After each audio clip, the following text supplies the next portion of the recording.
Hey everybody, and welcome to Q&A Wednesday, where I answer the questions that you have about your health and fitness goals. Now, I know I talk a lot about not waiting until the New Year's to start your health and fitness goals, but I know some of you are doing just that.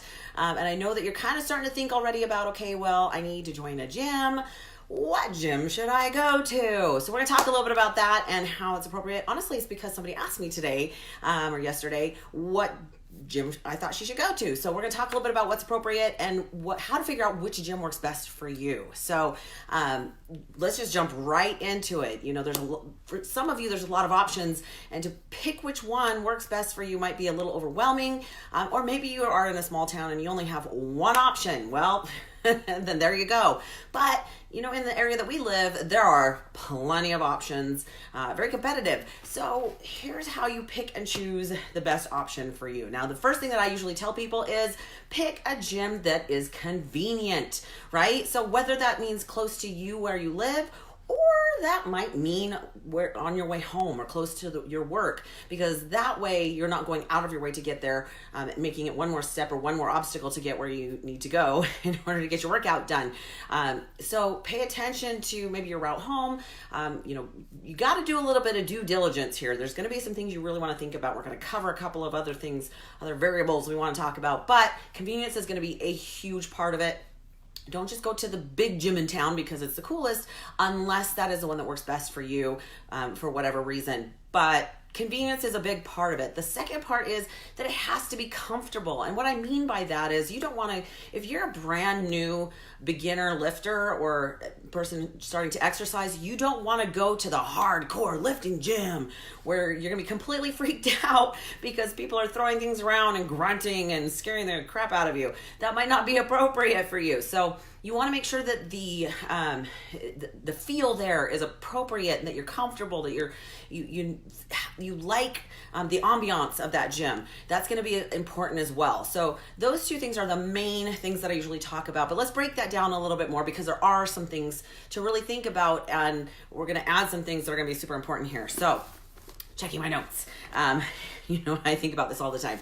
Okay, so a big part of that too is making sure that whatever gym you choose has the equipment that you will use. So whether that's because you know how to use them, and maybe if you're new, you might just be starting with machines, or you just might want the cardio equipment. That's fine, but make sure that they have, first of all, make sure they have enough cardio equipment for when you go, because a lot of times those gyms fill up, especially with the new year coming up and a lot of people are going to be going to the gym. You want to make sure that you don't get there and go, well, okay, I can't even work out because there's nothing available. So make sure there's enough of equipment that you need and the right type of equipment that you need.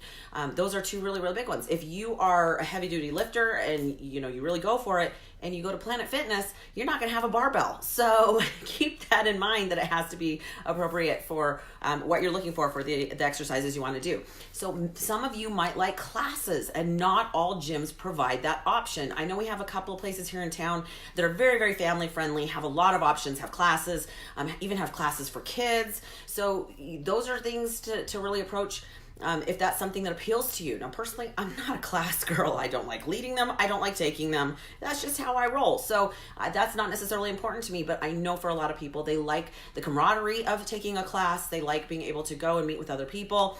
And maybe, meeting somebody there, that's their accountability. So classes, if that's something important for you, make sure that gym offers that option, whether that, and check to make sure if that is an extra cost as well, because it could be, depending on which gym that you decide to attend. Also, the type of gym might be a huge deal. Like if you like CrossFit, you're going to have to pick a CrossFit box. Now, CrossFitters, let me request that you don't come to lifting gyms. I know I'm going to get some hate mail on this one. Please don't come to lifting gyms and take over 6 pieces of equipment because you're doing your WOD for the day. That's what CrossFit boxes are for. I've had that issue before, if you can tell.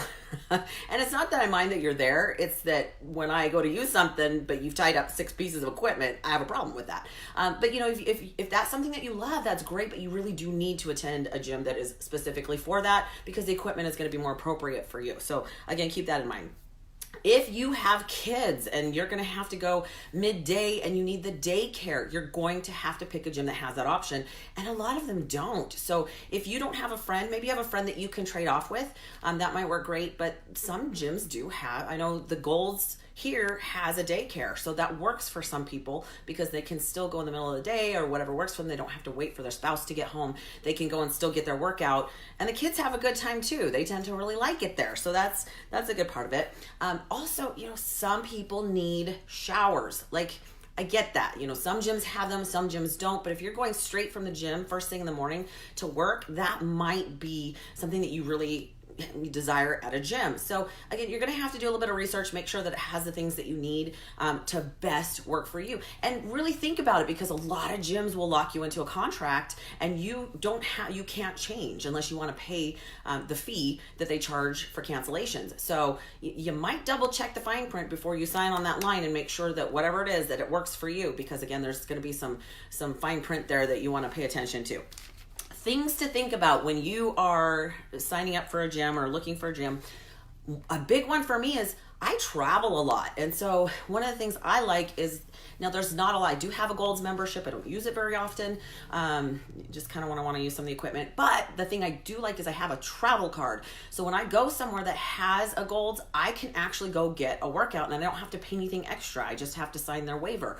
Other gyms that tend to do that is Planet Fitness, and also Anytime Fitness. And I think some LA Fitness down in like California and Arizona and stuff. So you might check to see if it's an affiliate and if it has other options that you can also participate at if you do travel.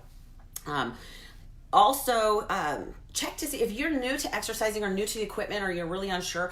See if they do an orientation. A lot of times they'll walk around with you, let you check out the equipment, maybe answer a few questions that you have. And so if you're a little overwhelmed, which I understand, that might make you feel a little bit more comfortable about walking in and utilizing the equipment. Here's the worst scenario. Pay a trainer for an hour and have them show you how to use the equipment. Not a bad idea, because number one, we don't want you to get hurt, and number two, I want you to get the most out of your time. The biggest bang for your buck is what I say. If you're gonna show up to the gym, you should really know what you're doing, because otherwise you might hurt yourself. And I don't want to be there all day. Like, I want to get in, get my workout done, get out, and have some results from that. So that's important as well. The other thing that I really, really recommend you do is go during the time of day you plan to go work out at. So like if I'm going midday, I might check out that gym midday before I sign up, because I want to make sure that it's going to be okay, that I can get equipment, that the vibe there is pretty good. If you're going after work, you probably should check that out, because it might be packed, especially come New Year's, because of course everybody's starting their New Year's resolutions. I have some. They just aren't based around the gym. They're more about slowing down and learning to take some time for myself. So I get it. But, if this is something that you're looking for, you're going to have a packed gym during certain times of the day. Really, at the beginning of the year, like mid-January, it's probably going to be more like 5 a.m. before work and like 5 p.m. after work. It's just going to be busy, and you might not be able to get the equipment or have a really efficient workout, get in, get done, and get out. So that would be a really appropriate thing to check out. Now, if you have any ideas that work or some tips that you want to leave, please leave a comment below, because come on, guys, we're all trying to just do our best here.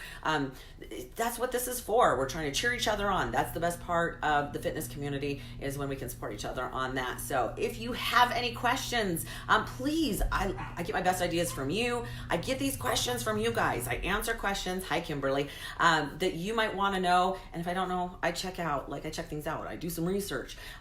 So I get my best ideas from you. You can leave a comment below. You can also message me directly on Facebook Messenger. I do respond. So you guys have a Merry Christmas. I cannot promise that there will be a Q&A Wednesday next one. There might be. It's Christmas Day, but there might be. I might have a really great question that I really, really want to answer. But if I don't, have an incredible holidays, you guys. There will be Meals with Melissa Saturday morning at 10 a.m. Pacific Standard Time. Got a good one for you. So have an incredible night. And that is Q&A Wednesday. Bye, guys.